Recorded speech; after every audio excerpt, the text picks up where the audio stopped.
ভালো লাগার জায়গা মদিনা, সকালে ভালোবাসার জায়গা মদিনা,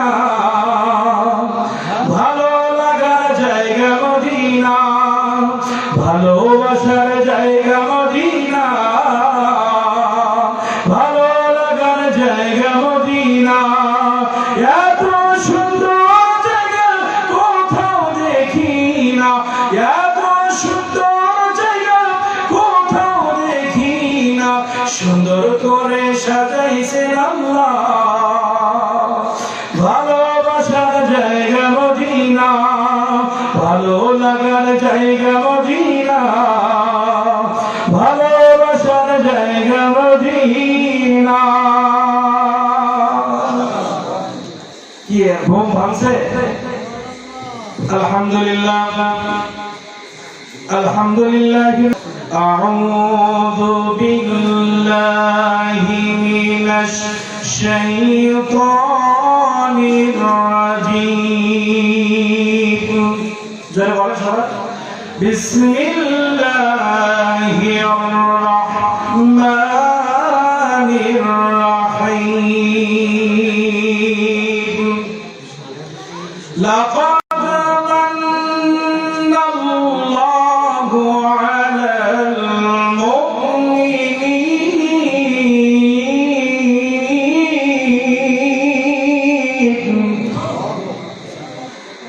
لقد من الله على المؤمنين إذ بعث فيهم رسولا من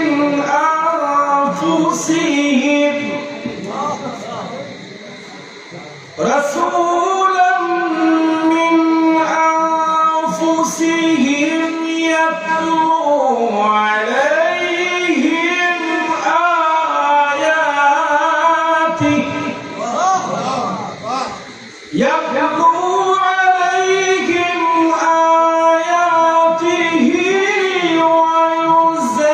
ويزكيهم ويعلمهم الكتاب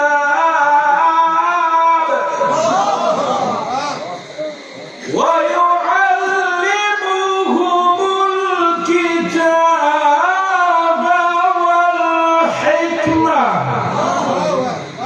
وإن كانوا من قبل لفي ضلال مبين सबसे औला हो आला हमारा नबी, सबसे औला हो आला हमारा नबी, अपने मौला का प्यारा हमारा नबी,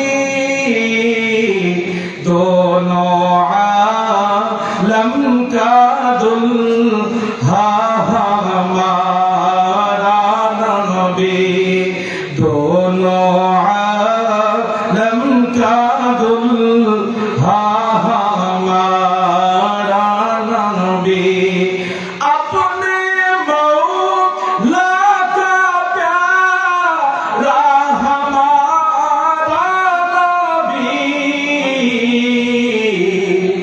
अपने मौला का प्यारा हमारा नबी। আসলে হবে ঈমান আছে।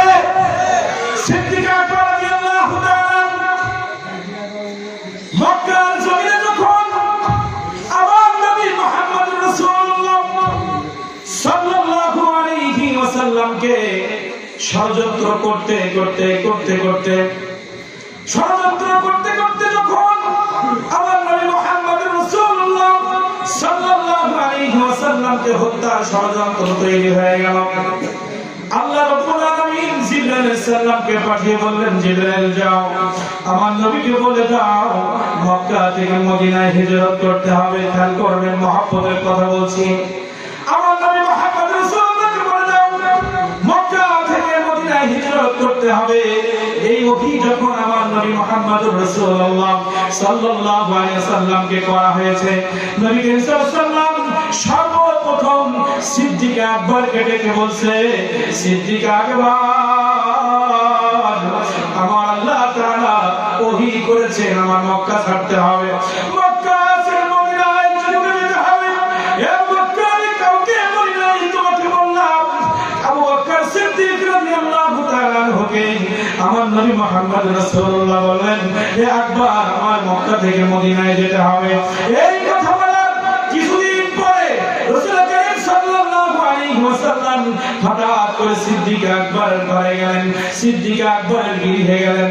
সিদ্দিক আকবরের বাড়িতে গিয়ে দরজার কাছে গিয়ে একবার শুধু ডাক দিয়েছে আবু বকর বলে, আপনারাই একবার ডাক দেওয়ার সঙ্গে সঙ্গে এক সেকেন্ডের ভিতরে সিদ্দিক আকবর রাদিয়াল্লাহু তাআলা দরজা খুলে দিলেন। আল্লাহ রাসূল সাল্লাল্লাহু আলাইহি ওয়াসাল্লাম বললেন, হে সিদ্দিক আকবর, আমি একবার ডাক দিয়েছি, এই গভীর রজনীতে একবার ডেকেছি, তুমি সঙ্গে সঙ্গে দরজা কেমনে খুললে? তুমি কি ঘুমাও নাই সিদ্দিক আকবর? তুমি কেমনে খুললে? মহব্বতের কথা বলছি। কবে বলেছে মক্কা থেকে মদিনায় যাবে? ডেডলাইন বলে নাই। সিদ্দিক আকবর রাদিয়াল্লাহু তাআলা আনহুকে যখন বললেন, তুমি কি ঘুমাও না আকবর? সিদ্দিক আকবর রাদিয়াল্লাহু বললেন, হে নবী, আপনি আমাকে বলেছেন মক্কা থেকে মদিনায় যেতে হবে, কোন তারিখ, কোন দিন, কোন সময়? এই ডেট আপনি বলেন নাই। আপনি যেদিনকে মক্কা থেকে মদিনায় যাওয়ার ঘোষণা দিয়েছেন, আল্লাহর কসম করে বলি আমি ওই দিন থেকে আজ পর্যন্ত কোনদিন রাতের মধ্যে আমি ঘুমাই নাই। আমি দরজার কাছে দাঁড়িয়ে থাকি, কখন আমার নবীজি আসবেন, আমার নবী এসে আমাকে ডাক দিবেন। আমি যদি ঘুমাই থাকি এক থেকে দুইবার ডাক দিলেন, যদি দেরি হয়ে যায় আমার নবী মুহাম্মদুর রাসূলুল্লাহ আমার বাড়ির সামনে এসে দাঁড়িয়ে থাকবে, উনি কষ্ট পাবে। আপনি যাতে কষ্ট না পান, বেয়াদবি না হয়, এজন্য যেদিনকে বলেছেন মক্কা থেকে মদিনায় যেতে হবে, ওই দিন থেকে আমি আজ পর্যন্ত রাতে কোনোদিন ঘুমাই নাই। এই ছিল সিদ্দিক আকবরের মহব্বত। আজকে রাসূল করিম সাল্লাল্লাহু আলাইহি ওয়াসাল্লাম আগমনের মিলাদুন নবীর অনুষ্ঠান, যে মিলাদুন নবী আল্লাহ তাআলা আরশে আজিমের মধ্যে করেছেন, যে মিলাদুন নবী ঈসা আলাইহিস সালাম করেছেন, যে মিলাদুন নবী প্রত্যেক নবী ওই যে হুজুরকে আল্লাহ রাব্বুল আলামিনের সাথে ওয়াদা করেছিলেন, কোন নবীর জামানায় যদি নবী মুহাম্মদুর রাসূলুল্লাহ পৃথিবীর জমিনে আসে, হাফেজ সাহেব তেলাওয়াত করেছেন, ওয়া ইযা আখাযাল্লাহু মিসাকান নাবিয়্যিনা লামা আতাইতুকুম মিন কিতাবিন ওয়া হিকমাতিন সুম্মা জাআকুম রাসূলা মুসাদ্দিকান লিমা মাআকুম আতুমিনুনা বিহি ওয়া লা তানসুরুনা। হে মুসা, হে ঈসা, আদম, আমি তোমাদের সবাইকে বলছি, আমি তোমাদেরকে হিকমত দিব, তোমাদেরকে জ্ঞান দিব, পৃথিবীর জমিনে আমি পাঠাইব, পৃথিবীর জমিনে হারাম তোমার জীবদ্দশায়, হে মুসা তোমার জীবদ্দশায়, হে ঈসা তোমার জীবদ্দশায় যদি আমার নবী মুহাম্মদুর রাসূলুল্লাহ তোমাদের জামানার মধ্যে আগমন করে, আমার নবীর উপর লা তুমিনুনা বিহি ওয়া লা তানসুরুনা, তোমরা ঈমান আনবা কিনা, তোমরা তাকে সাহায্য করবে কিনা? আরাতুম ওয়া আখাযতুম আলা যালিকা মিসলি। প্রত্যেক নবী বলেছিলেন আমরা ঈমান আনবো, সাহায্য করব, নবীকে গ্রহণ করব। এই স্বীকৃতির হুজুরকে দেওয়ার কারণে প্রত্যেক নবীর জামানায় ইন্তেকালের আগে তার উম্মতকে বলে গিয়েছে, মুসা আলাইহিস সালাম তার উম্মতকে বলে গিয়েছে, হে আমার উম্মত, আমি দুনিয়া থেকে চলে যাব, কিন্তু হুজুরতে আল্লাহর সাথে আমার কথা হয়েছে, নবী মুহাম্মদুর রাসূলুল্লাহ যদি পৃথিবীর জমিনে আগমন করে, তাকে তার উপরে ঈমান আমাকে আনতে হবে, তাকে আমাকে সাহায্য করতে হবে। আমি দুনিয়া থেকে বিদায় নিয়ে চলে যাব, আমার উম্মত তোমাদের জীবদ্দশায় নবী মুহাম্মদুর রাসূলুল্লাহ যদি আসে, তোমরা তার উপরে ঈমান আনবা, তাকে সাহায্য করবা। এজন্য ঈসা আলাইহিস সালাম ওয়াইদ ক্বালা ঈসা ইবনে মারইয়াম ইয়া বানি ইসরাঈল ইন্নী রাসূলুল্লাহি মুসাদ্দিকান লিমা মা'আকুম মুসাদ্দিকান লিমা বাইনা ইয়াদাইয়া ওয়া মুবাশশিরান বিরাসূলি ইয়াতি মিন বা'দি ইসমুহু আহমদ। সুবহানাল্লাহ। ঈসা আলাইহিস সালাম তার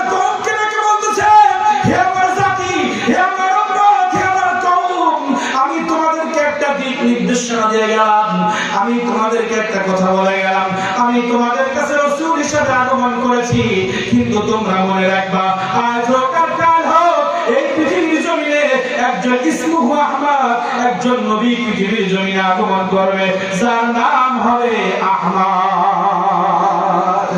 নূর নবী এসেছে, নূর নিয়ে এসেছে, সেই নূরেতে সারা জাহান আলোকিত হয়েছে। আসসালাতু আসসালামু আলাইকা ইয়া রাসূলুল্লাহ, আসসালাতু আসসালামু আলাইকা ইয়া হাবিবাল্লাহ। সুবহানাল্লাহ বলবেন না? ঈসা আলাইহিস সালাম বললেন নবী মুহাম্মদ রাসূলুল্লাহ আসবে। প্রত্যেক নবী বলে গেলেন ওই ধারাবাহিকতায় আমার নবী মুহাম্মদ রাসূলুল্লাহ মিলাদুন নবী কেমনে পালন করলেন। সাহাবায়ে কেরাম রাসূল করিম সাল্লাল্লাহু আলাইহি ওয়াসাল্লামকে প্রশ্ন করলেন, হে আল্লাহর রাসূল, আপনি সোমবারে কেন রোজা রাখেন? একটা দিনের মধ্যে হবে, উদ্দেশ্য যদি ভালো হয়, আজকে আপনাদের বুঝতে হবে উদ্দেশ্য ভালো হলে পদ্ধতি জায়েজ। যেমন আপনাদের একটা কথা বলি, আপনারা এই যে মধ্যপাড়া বাইতুল মামুর জামে মসজিদ স্থাপন করেছেন, কেউ একজন হাত তুলে বলতে পারবেন রাসূল করিম সাল্লাল্লাহু আলাইহি ওয়াসাল্লামের জামানায় ফ্যান ছিল, লাইট ছিল, এই টাইলস ছিল? এটা কেউ বলতে পারবেন না, কারণ এই টাইলস গুলো সেই জামানায় ব্যবহার করা হয় নাই। এই যে মোবাইল গুলো আমরা ব্যবহার করি, এই যে মাইকটা ব্যবহার করি, এই মাইক রাসূল করিম সাল্লাল্লাহু আলাইহি ওয়াসাল্লামের জামানায় ছিল না। উদ্দেশ্য হচ্ছে ওয়াজ করা, মানুষের কাছে কোরআন মাজিদের প্রচার, উদ্দেশ্য ভালো বিদায় এই বেদাতটা জায়েজ হয়েছে। একটা জিনিস বুঝতে হবে, উদ্দেশ্য ভালো হলে পদ্ধতি যদি ভিন্ন হয় সেটা জায়েজ। আমার নবী মুহাম্মদ রাসূলুল্লাহ সাল্লাল্লাহু আলাইহি ওয়াসাল্লাম বলেছেন, ইসলামের জন্য, ইসলামের প্রচার প্রসারের জন্য যদি নতুন কোন আবিষ্কার সাহাবীরা করে, নতুন কোন আবিষ্কার, ইসমা কিয়াসের কথা বলছি, নতুন কোন আবিষ্কার যেটা নবী করিম সাল্লাল্লাহু আলাইহি ওয়াসাল্লামের জামানায় ছিল না, সাহাবীদের জামানায় ছিল না, কিন্তু উদ্দেশ্য আল্লাহকে খুশি করা, উদ্দেশ্য কোরআন মাজিদের প্রচার করা, উদ্দেশ্য হাদিসের প্রচার করা, উদ্দেশ্য আল্লাহকে খুশি করা, এই আল্লাহকে খুশি করতে গিয়ে কোন পদ্ধতি যদি অবলম্বন করা লাগে, ওই পদ্ধতি বেদাত, কিন্তু বেদাতে হাসানা।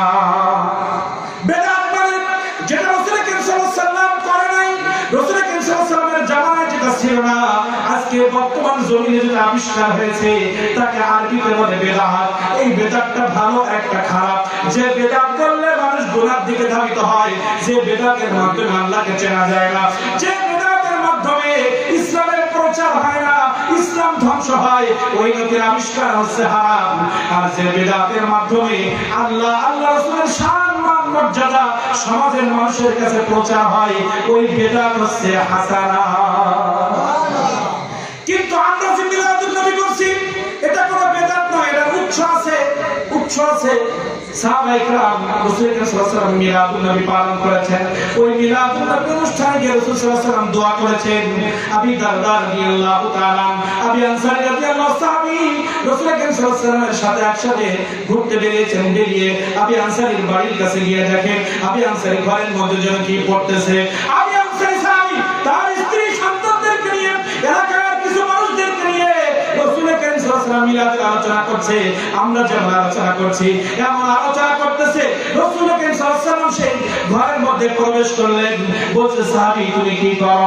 বলে, আল্লাহ রাসূল সাল্লাল্লাহু আলাইহি ওয়াসাল্লাম, আমরা আপনার মিলাদুন নবীর আলোচনা করছি। আপনি কিভাবে দুনিয়া এসেছেন, আপনি কি নিয়ে দুনিয়া এসেছেন, আপনার মিলাদুন নবীর আলোচনা করছি। এই কথা বলা মাত্র জিবরাইল আলাইহিস সালাম ওই সাহাবীর ঘরের মধ্যে প্রবেশ করেছে।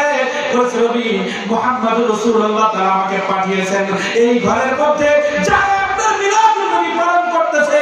ফাতাহা আবওয়াবুস সামা, আল্লাহ রাব্বুল আলামিন ওই সাহাবীর ঘর থেকে আসমান পর্যন্ত সমস্ত রহমতের দরজা খুলে দিয়েছে।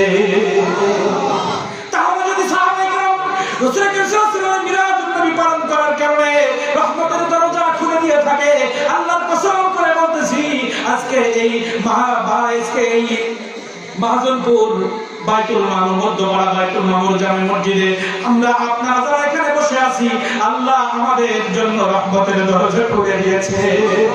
সবসময় মাথায় রাখবেন, উদ্দেশ্য যদি ভালো হয় পদ্ধতি যদি নতুন হয়, ওই সময় লাইটিং ছিল না, মাইকিং ছিল না, ঘরের মধ্যে মিলাদুন নবী হয়েছে, আজকে মাইকিং এর যুগ এসেছে, লাইটিং এর যুগ এসেছে, কিন্তু আমাদের উদ্দেশ্য হচ্ছে আল্লাহ রাসূলের সম্মান সমাজের মধ্যে প্রচার করা, মানুষের কলবের মধ্যে রাসূল করিম সাল্লাল্লাহু আলাইহি ওয়াসাল্লামের মুহাব্বত ডাউনলোড দেওয়া। আমাদের উদ্দেশ্য ভালো, বিধায় পদ্ধতি জায়েজ হয়েছে।